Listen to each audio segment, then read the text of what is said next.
All right, today we finally got to see R. Kelly's defense team respond to the weeks of damning testimony in Kelly's racketeering and sex trafficking trial. And as BNC's Dre Clark tells us, we also got a prediction from the judge that the next phase of this trial will move much more quickly. The judge, Ann Donnelly, suggested that the jurors could begin deliberations as early as Thursday.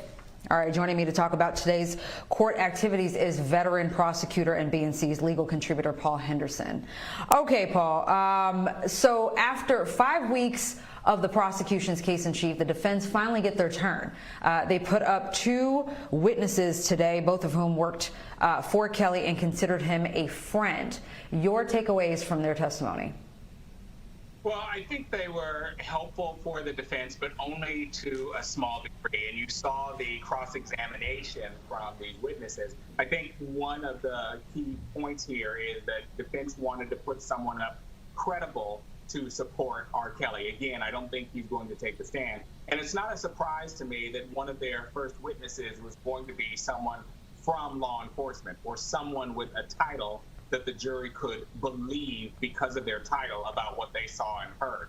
What I appreciated in watching these witnesses that came up from the defense side was the prosecution undermining the credibility of these witnesses, especially with that police officer. And what I wanted to see was more of them focusing on what those witnesses didn't see, what they didn't know, because I think that would have been important to hear in front of this jury as well. So for instance, what I wanted to see drawn out more was from that officer talking about the things that he could not have seen or would not have been aware of, things that happened behind closed doors, in those secluded rooms, what was on those iPads that we heard so much about throughout the prosecution's tape that he never saw or heard.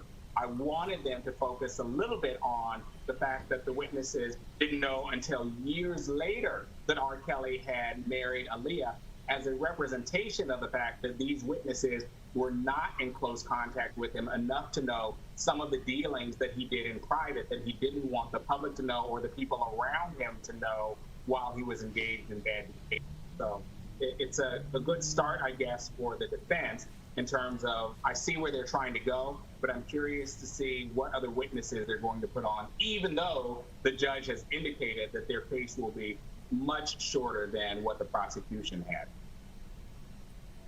Yeah, that Aaliyah angle is actually a really good point you just made. Well, Paul, let's talk more about what these defense witnesses said. You kind of touched on a few. Larry Hood, the former Chicago police officer, said he worked security for Kelly and never witnessed any abuse. The second witness, a musician named Denai, said he worked for Kelly for 15 years off and on and never saw him have sex with underage girls. Even called him chivalrous towards the women in his life. We knew that the defense were going to put up witnesses who would challenge the accounts given by Kelly's accusers, but just because these 2 didn't witness anything criminal happen doesn't mean it didn't happen. Will the jury see it that way? I think the prosecution's job is going to be to make that argument, to make sure that they see it that way, so that they understand that while these witnesses could come in, and let's make this clear, I think these witnesses are more character witnesses than anything else. They're trying to find people to rehabilitate the character of R. Kelly that will give him some credibility with this audience. Again, it's because I don't think he's going to be able to take the stand. And so they want to put on as many people as possible to talk about how good-natured R. Kelly was, how chivalrous he was, how nice he was, and generous he was with people. But that doesn't close the door to the bad behavior that prosecution is going to have to focus on. Now, I think the defense team is really going to try to have to put on some women, or as many women as they can, to testify about gender and to testify about how nice and pleasant R. Kelly was, and to really try and dirty up some of the victims that we've heard from. Because let's keep in mind, 11 of the alleged victims from the prosecution, of those, 6 of them were underage. And so they're really going to need to try and rehabilitate a lot of that damning evidence that we've heard from prosecution. And I'd expect to see a lot of women talking about what a nice person R. Kelly is and how they weren't aware of anything nefarious going on as well. But like I said at the beginning, I don't think that closes the door, and that's what prosecutors going to have to focus on what was likely happening aside from what these witnesses may be testifying to on behalf of R. Kelly that were also received benefits from R. Kelly while they were working with him or around him during all of these years. So you say character witnesses who could possibly rehabilitate Kelly, but that became problematic because the character of one of these witnesses was actually questioned. Hood, that is, also claimed that as an officer, if women were being locked away, he would have acted, right, as a police officer. But the prosecution took a shot at his credibility on cross-examination. They noted that he had pled guilty under oath in a previous forgery case, which forced him to leave the police department. But today, he claimed on the witness stand and under oath again that he was innocent. He opened the door wide open for the prosecution to basically imply that he was either lying then or he's lying under oath now. So will this work to disqualify his testimony for the jury? Well, I think that's where prosecution has to go. That's what you would do. That's what I would do. I can't imagine that prosecution isn't going to do that to undermine his own character because he made it an issue by how he testified. And I think that that's going to undermine what they're trying to do by having him on the stand as a police officer. I think the bigger issue, though, is having prosecution outline that he wasn't there 24 hours a day. He was only there while R. Kelly was paying him to be there and doing what R. Kelly wanted him to do. And if R. Kelly was doing things that he didn't want this police officer on his payroll to see or be aware of, he just wouldn't have had him around. And he was not in the rooms with all of these many women that have testified that they were there and on location at one of the three houses participating in various nefarious acts that officer might not have been aware of. That's going to be prosecution's role to outline, and it's going to start with them undermining his very credibility based on the testimony that he gave about himself, which he called into question by saying that he was actually innocent when the records prove with him otherwise. All right, so the defense presented a witness list, Paul, with only about a half dozen people on it compared to the 45 witnesses from the prosecution. What does that actually say about their case or their strategy? I mean, more doesn't necessarily mean better, does it? It doesn't necessarily, and I think in a case like this, they're going to have targeted witnesses that undermine factual narratives from the witnesses that were presented by the prosecution. Because keep in mind, some of the prosecution challenges in a case like this, especially with RICO challenges, these actions go back decades. So that's the first issue. We're talking about instances and circumstances that aren't recent. They could go back a very long time. And then the secondary issue is overcoming the qualification or the judgment about the witnesses that testified and the alleged victims that could be considered as fans and were engaged in complicit behavior, but presenting their testimony in a way that characterizes them and qualifies them as victims to shine the light back on the behavior of R. Kelly. And so the witnesses for the defense can undermine those 2 points to really try and make the case that those details weren't actually accurate and the people that were testifying were complicit. They received benefits. They aren't necessarily telling the truth. Again, the hard line here that I want prosecution to focus on for this case is for those victims that were underage, and of the 11 that alleged that they were victims, 6 of them were allegedly underage as well. That's the key point. That statutory rape clause really is going to be hard to overcome because the jury has to only believe 1 or 2 of them to get to the racketeering conviction. All right, veteran prosecutor and legal contributor Paul Henderson, thank you so much for your insight as always. It's been clear as day individuals never wanted Robert Kelly to have a proper defense. And as we saw this weak-ass case that the government has laid out, if this man was financially equipped, we would have seen a whole lot more on the defense side, in my opinion. But now everybody is just looking at the way this is playing out. And a lot of the things that I have told you that people have intentionally done is coming back to bite Robert Kelly in the butt. But again, This ought to be more proof as to why I don't believe Robert Kelly is a Rico and that all these agents of chaos out here were doing things on their own accord to protect all of the fraudulent activities they've been doing. Like, for example, how they tried to set up this whole scene with Joycelyn and claim she was a hostage, but they don't tell you the real motivation. Joycelyn Savage about she may have contracted an STD called herpes from Robert Sylvester Kelly, aka R. Kelly. Oh, I got to handle something with R. Kelly right now. Huh? I got to handle something with him. About? I ended up telling him what was going on. Joy, why you do that? You shouldn't have told him anything.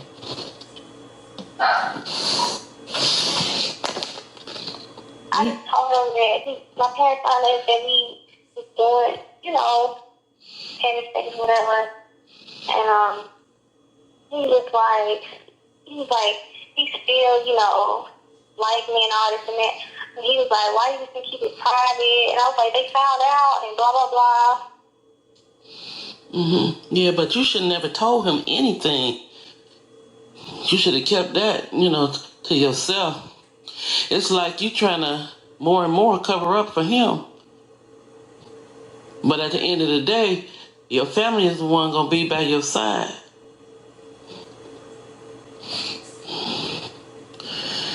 So what all did you tell him? I just told him that me and my parents, that, I told him how much we really like each other.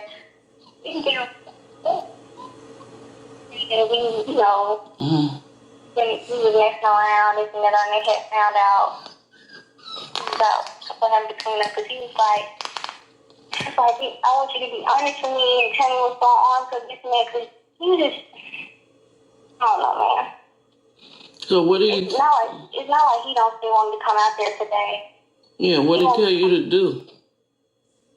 He told me text him. You text him? Yeah, he said he can't trust me. He said I have to gain his trust back because he said he really likes me a lot. Mm-hmm. What did you text him? He want me to text him. I'm going to go on and say, I had text. He said, text him saying, I lied about me and you having sex. And I lied to my parents saying that me and you had something going on. Because he made it seem like it's going to take both of us if anything goes on or anything like that. But I was just like,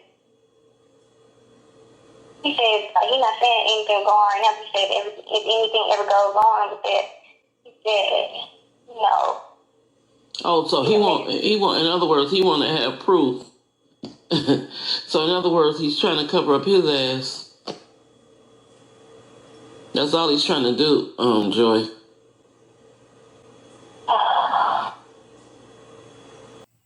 When you hear this audio, you should first recognize how people try to stay ahead of these narratives with all these lies, and how even with that call, individuals try to tell Joycelyn of this alleged herpes infection, in which then they tried to get her to talk about her relationship with Robert Kelly and the fact that she told her parents a lie, because quite frankly, why would you tell your parents you're dating this mega superstar and we see clearly what they do in their clout chasing antics?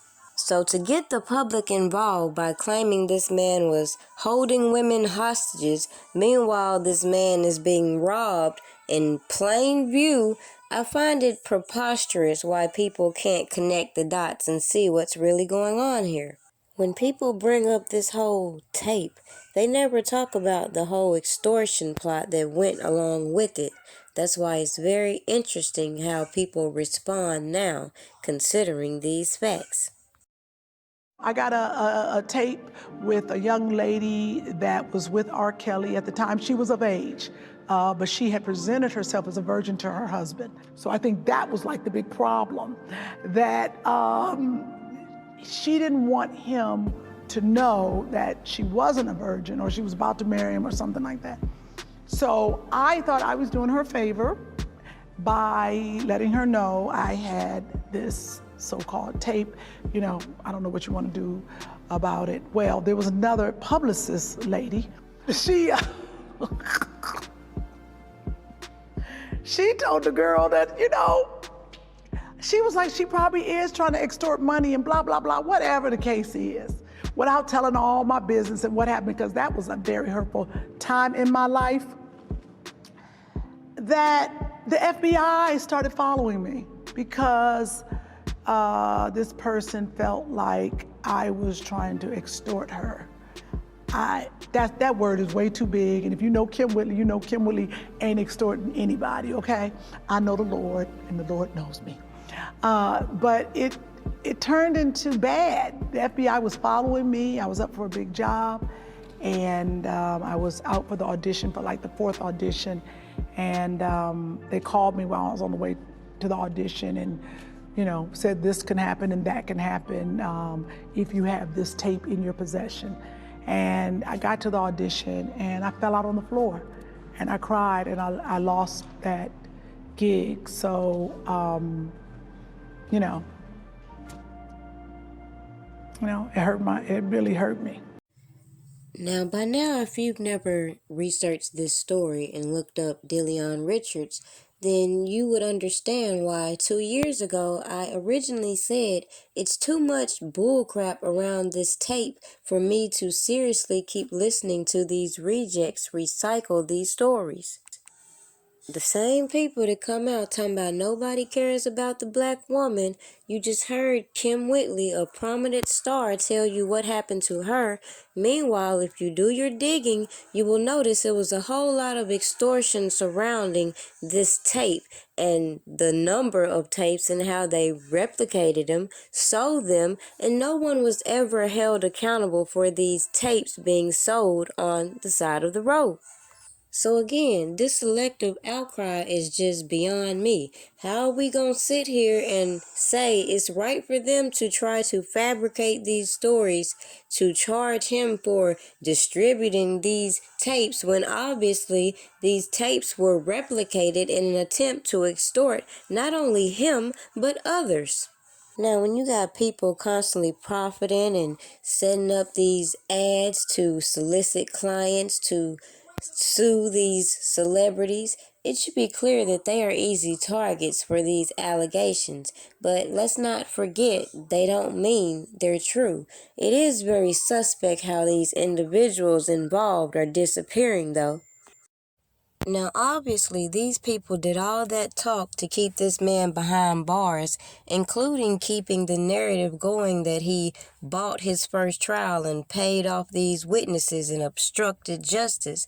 But as we can see throughout YouTube, it's a whole lot of other people we could say can be contributed to those actions. However, let's move past that, because as the government pointed out and tried to make it seem like Robert Kelly was being so bossy and controlling by letting these Jane Does know that they were on video record and being monitored and stuff like that, doesn't that pose the question that I asked 2 years ago, which is, why was all this tape stuff going on in the first place back then when he had security cameras? They could have pulled security footage.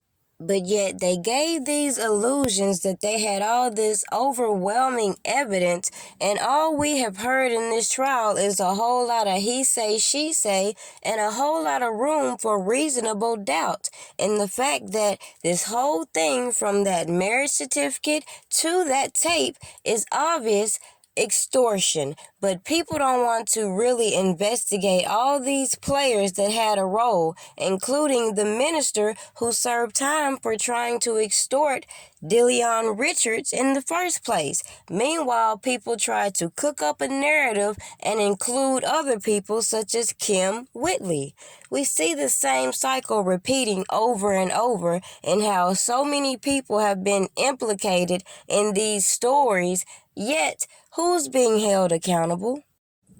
Now, as we saw with Diana Copeland, people tried to implicate her in their stories as well. And what did she do? She went and got an attorney, which is what a lot of people should have done. However, what I believe, a lot of people continue to be loose-lipped, implicated a lot of other people, and we see how all these stories have been manipulated and criminalized. However, as I mentioned earlier in the video, you have so many key players missing in action. Therefore, we will never get to the bottom of all these accusations based on the way this information has been presented in trial and the fact that obviously this man doesn't have the resources to pull in all the defense witnesses needed to disclaim all of these accusations that were put before him.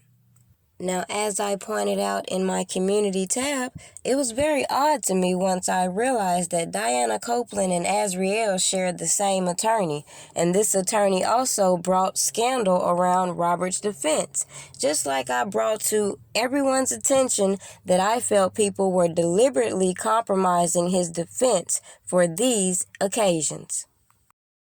The only thing I have left is my voice, and now I have to use it for my protection, because they left me no choice. See, my work has nothing to do with my private life, so stay the fuck out of my business and tend to your own damn life. So go ahead, say what you wanna say about who I wanna date, but you won't say that shit to my face, cause you know it ain't shit to say.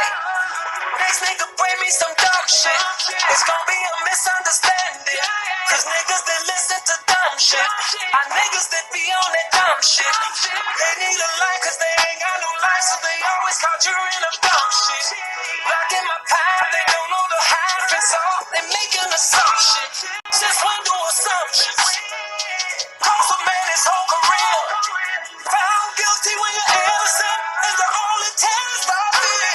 There is one thing that's for sure, and I wanna make this shit clear. I done lived my voice and represented my country for 31 fucking years. Damn it, I admit.